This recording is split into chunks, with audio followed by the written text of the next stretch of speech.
गडचिरोली जिल्हा म्हणजे आदिवासी बहुल भाग। जेमतेम या जिल्ह्याची 10 लाख लोकसंख्या असेल। यातच गडचिरोली हा महाराष्ट्रातील शेवटचा जिल्हा म्हणून ओळखला जातो। त्यामुळे विकास कामे देखील संथ गतीने होत असतात। अशातच आरमोरी विधानसभा मतदारसंघ हा आदिवासींसाठी राखीव असून या ठिकाणी येणारी विधानसभा निवडणुका लक्षात घेता देशोन्नती थेट आरमोरीत पोहोचलं।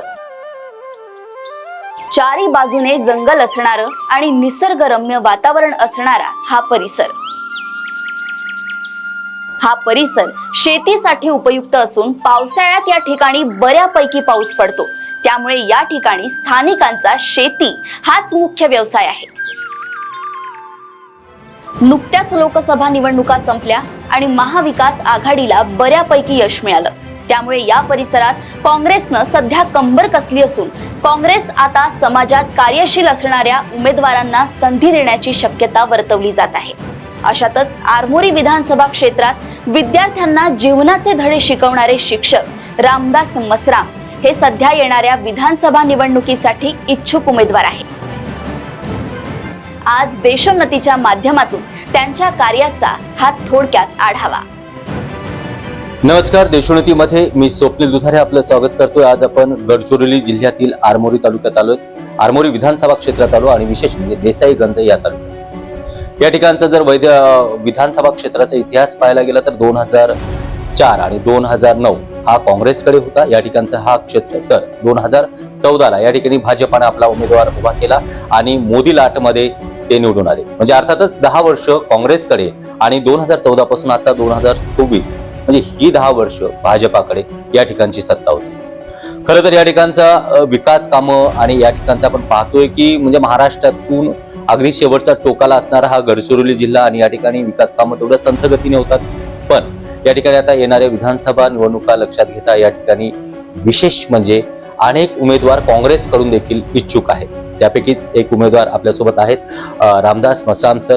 नमस्कार, देशोन्नतीमध्ये आपलं स्वागत आहे सर। महत्वाची गोष्ट आता आपण पाहिलं की या ठिकाणचा सुरुवातीला 2004-2009 म्हणजे काँग्रेसनं या ठिकाणी बराच काळ सत्ता उपभोगली, त्याच्यानंतर बीजेपीकडे गेली। पण आता सध्या तरी लोकसभा निवडणुका झाल्यानंतर काँग्रेसला कुठेतरी बळकटपणा आलाय आणि काँग्रेस आता ऍक्टिव्ह झाली आहे। काय वाटतं तुम्हाला की या ठिकाणी काँग्रेसचे ध्येय धोरण काय असतील? 2014 पासून एक मोदी लाटेचा परिणाम म्हणून या क्षेत्रामध्ये बीजेपीचा उमेदवार निवडून आलेत माननीय गजबे साहेब। त्या अगोदर या क्षेत्रामध्ये काँग्रेसचं वर्चस्व होतं आणि 2014च्या नंतर जे काही आता मोदीची जी सत्ता आली आणि या ठिकाणी म्हणजे प्रामुख्याने आरमोरी क्षेत्रामध्ये कृष्णाभाऊ गजबे हे आमदार झाले। परंतु येथील जनतेला असं कधी म्हणजे विशेष असं काही खूप बदल झाल्यासारखं दिसत नाहीये। प्रामुख्याने जर विचार केला या ठिकाणी अनेक समस्या या गडचिरोली जिल्ह्यामध्ये आणि प्रामुख्याने आरमोरी या विधानसभा क्षेत्रामध्ये आहेत। त्या समस्या सोडवणुकीसाठी पाहिजे त्या प्रमाणामध्ये येथील जे आमदार आहेत त्यांच्याकडून प्रयत्न होताना दिसत नाही। मग त्याच्यामध्ये प्रामुख्याने जर विचार केला तर शिक्षणाच्या समस्या असतील, आरोग्याच्या समस्या असतील, शेतकऱ्यांच्या समस्या असतील, ह्या सोडवण्यासाठी कुठंतरी गजबे साहेब हे कमी पडत आहेत असं आम्हाला या एकंदरीत सर्व परिस्थितीवरून जाणवत आहे। शिक्षक म्हणजे देशाचं भवितव्य घडवणारं एक व्यक्तिमत्व। हेच व्यक्तिमत्व आता या परिसरात विकासाची गंगा आणण्याकरिता निवडणुकीच्या मैदानात सज्ज झाले आहे। त्यांच्या कार्याची पार्श्वभूमी पाहता शांत, संयमी आणि मृदुभाषी म्हणून ते ओळखले जातात। शिक्षक असल्यामुळे समाजात त्यांची एक आगळी वेगळी प्रतिमा निर्माण झाली आहे। आता महत्वाचा मुद्दा असा आहे की तुम्हाला एक शेतकरी नेते म्हणून ओळखल्या जातात। कोरोना काळामध्ये तुम्ही या ठिकाणी बस बंद होत्या, बस सेवा बंद असताना तुम्ही त्या ठिकाणी धडक मोर्चे काढून विद्यार्थ्यांना ती बस परत उपलब्ध करून दिली। बऱ्याच वेळेला तुम्ही शेतकऱ्यांच्या प्रश्नासाठी देखील मोर्चे काढले। त्याचबरोबर आता सध्या जुनी पेन्शन योजना आहे त्या संदर्भामध्ये तुम्ही त्या मोर्चात सामील झाला होतात। हे तुमचं सगळं सामाजिक कार्य असताना पण आता त्याला विधानसभेमध्ये निवडणूक लढवण्याची इच्छा तुम्हाला का झाली?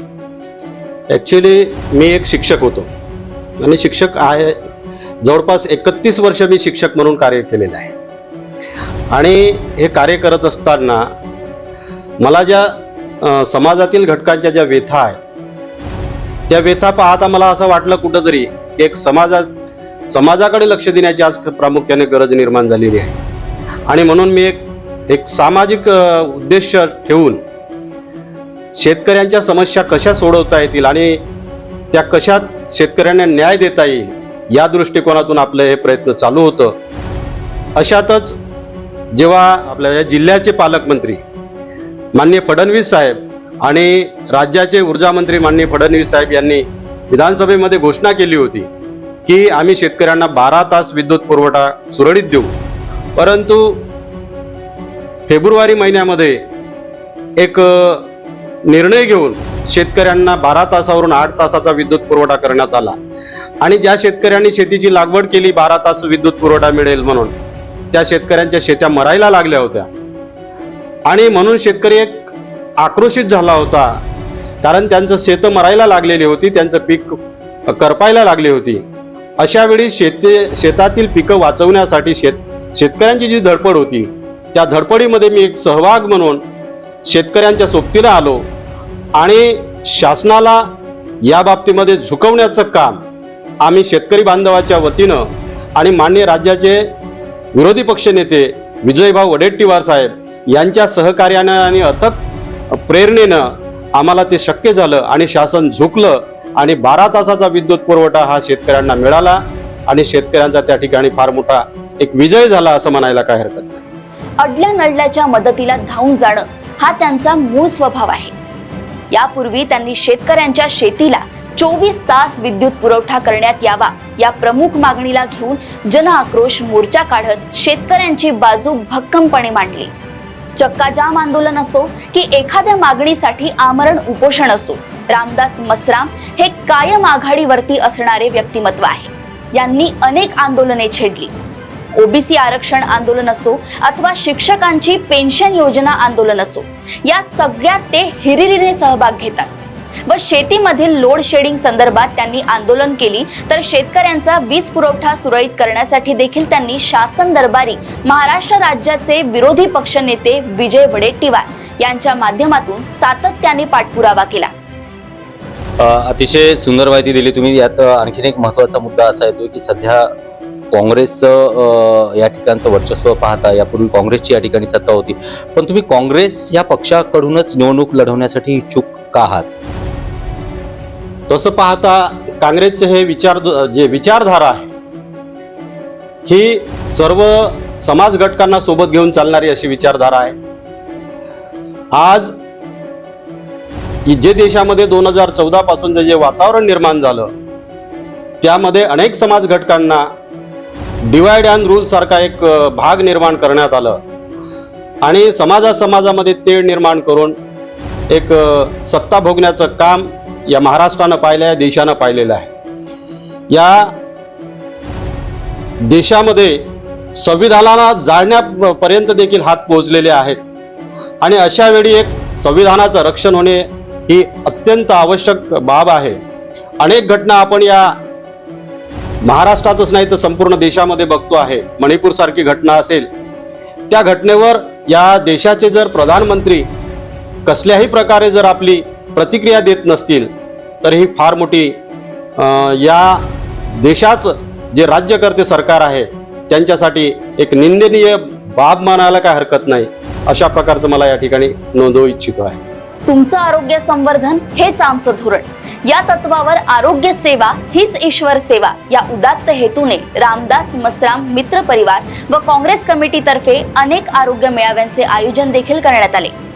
महत्वाचा मुद्दा असा येतोय की आता विशेष म्हणजे तुम्ही निवडणुकीला उभं राहण्याच्या तयारीत आहात, इच्छुक उमेदवार म्हणून तुमच्या त्या यादीमध्ये तुम्ही अग्रेसर आहात. पण काय प्लॅन आहे की जर तुम्ही निवडून आलात तर येणाऱ्या 5 वर्षामध्ये आरमोरी विधानसभा क्षेत्रातील नागरिकांसाठी तुमची काय करण्याची इच्छा आहे?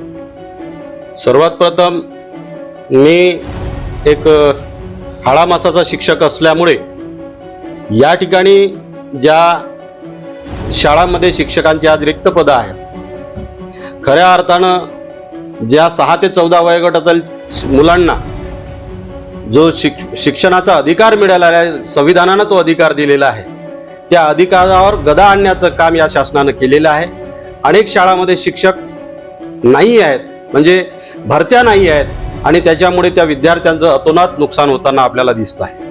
आणि म्हणून सगळ्यात पहिल्यांदा शिक्षकांची भरती होणं ही अत्यंत आवश्यक बाब आहे. त्यानंतर शेतकऱ्यांच्या बाबतीत सांगायचं झालं तर 2014ला जे काही शेतकऱ्यांच्या पिकाला भाव मिळत होते तेच भाव आजही आहेत. महागाई मोठ्या प्रमाणात वाढलेली आहे. आमचा गडचिरोली जिल्हा हा मागासलेला जिल्हा म्हणून ज्याचा या राज्यामध्ये ओळख आहे, या जिल्ह्यातील लोकांना आरोग्याच्या सुविधा फारच दुर्मिळ अशा झालेल्या आहेत. या ठिकाणी अनेक अशा घटना घडलेल्या आहेत की त्या घटनेमुळे मन हेलावून टाकणारं असं एक चित्र आम्हाला या ठिकाणी दिसतं. दवाखान्यापर्यंत जाण्यासाठी रोड नाही, रुग्णांना दवाखान्यापर्यंत इमर्जन्सीसाठी ॲम्ब्युलन्स नाही. अशा परिस्थितीमध्ये आपण पाहिलं असेल की एखादी प्रेग्नेंट बाई असेल, त्या बाईला JCB मधून आणावं लागत असेल तर याचा अर्थ या देशाचा विकास झाला की काय झालं असं म्हणावं लागेल. म्हणजे आमच्या गडचिरोली जिल्ह्यामध्ये जे आदिवासी बांधव राहतात, SC ST OBC समाज असतो मोठ्या प्रमाणामध्ये, त्या समाजाला अजूनही न्याय मिळाला नाही. हे आवर्जून या ठिकाणी सांगावंसं वाटते. आणि म्हणून एवढंच नाही तर मागील कित्येक वर्षापासून तरुण मुलांसोबत फार मोठं एक षडयंत्र चाललेलं आहे. त्यांना नोकरीपासून वंचित ठेवण्याचं डाव या सरकारनं घातलेला आहे. अनेक आमची तरुण मुलं शिक्षित झालीत परंतु त्यांना नोकऱ्या मिळायला दुरापास्त झालेला आहे. या नोकऱ्या त्यांना कशा मिळतील आणि त्यांच्या हाताला काम कसं दिलं जाईल याकडे आमचं आवर्जून लक्ष राहील. म्हणजे आरोग्य, शिक्षण, शेतकरी या विशेष बाबी आहेत, या बाबीकडे आमचं आवर्जून लक्ष असेल आणि त्या दृष्टिकोनातून आम्ही पावलं उचलू. आरमोरी मतदारसंघ, या मतदारसंघात 2004 आणि 2009 साली काँग्रेसच्या उमेदवारांनी या ठिकाणी बाजी मारली होती. 2014ला युती तुटली आणि भाजपाने हा गड हिरावून घेतला. यानंतर मात्र गेली 10 वर्ष हा गड भाजपाच्या ताब्यात आहे.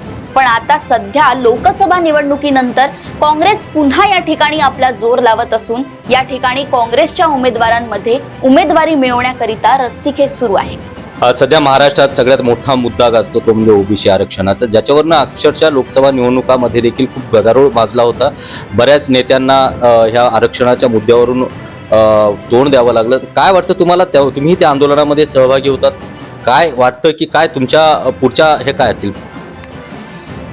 गडचिरोली जिल्ह्यामध्ये OBC आंदोलन हे फार मोठ्या तीव्र प्रमाणामध्ये करण्यात आलं. त्या आंदोलनाच्या अनुषंगाने एवढं सांगेल की OBC बांधवावर हा एक फार मोठा अन्याय आहे की मराठ्यांना त्यांच्या OBCच्या कोट्यातून, OBCच्या आरक्षणामधून मराठ्यांना आरक्षण देणं आणि त्यांच्या वाट्याला, OBC बांधवांच्या वाट्याला आलेलं आरक्षण हे कुठंतरी हिरावून गेल्यासारखं काम या ठिकाणी सरकारनं केलेलं आहे. आणि सरकार मराठ्यामध्ये आणि OBC बांधवांमध्ये एक झगडा लावण्याचं काम ते करत आहे. आम्ही प्रामुख्यानं या OBC आंदोलनामध्ये सहभागी झालो होतो. OBC बांधवांसाठी आमच्या वतीनं आम्ही त्यांना पाण्याची आणि नाश्त्या पाण्याची म्हणजे चाय बिस्किटची अशा प्रकारे व्यवस्था केली होती. आम्ही सदैव OBC बांधवांसोबत आहोत हे दर्शवण्यासाठी, कारण OBC हा आमचा मोठा बंधू आहे असं आम्ही समजतो. SC ST OBC या समाजाची वज्रमूठ बांधून या SC ST OBC या समाजावर जो अन्याय अत्याचार केला जात आहे त्या अन्यायाच्या विरोधामध्ये आम्ही सदैव OBC बांधवांसोबत, SC बांधवांसोबत आणि आदिवासी बांधवांसोबत एक सदैव राहण्याचा आमचा प्रयत्न असेल आणि त्यांच्यावर होणाऱ्या अन्याय अत्याचाराच्या विरोधामध्ये सदैव आमची भूमिका ही त्यांच्या सोबत राहील आणि त्यांना न्याय मिळवून देण्यासाठी देखील आम्ही प्रयत्न करू. तर विशेष म्हणजे आपल्यासोबत या ठिकाणी काँग्रेसचे नेते या ठिकाणचे रामदास मसराम सर आपल्यासोबत होते आणि विशेष म्हणजे त्यांनी या ठिकाणी येणाऱ्या 5 वर्षाचा मॅप देखील सांगितला. आणि शिक्षक असल्यामुळे साहजिकच आहे विद्यार्थ्यांचं भविष्य घडवणं हे खूप महत्त्वाचं आहे आणि या ठिकाणी शिक्षकांच्या भरती हे होणं गरजेचं आहे हे देखील त्यांनी सांगितलं. त्याचबरोबर या ठिकाणी OBC आरक्षणासंदर्भातही त्यांनी त्यांचे मुद्दे या ठिकाणी क्लिअर केले आहेत. येणाऱ्या निवडणुकीसाठी काँग्रेसच्या जागेवरती हे इच्छुक उमेदवार म्हणून सध्या त्यांची ओळख आहे. नक्कीच देशोन्नतीच्या माध्यमातून त्यांना पुढील वाटचालीसाठी शुभेच्छा.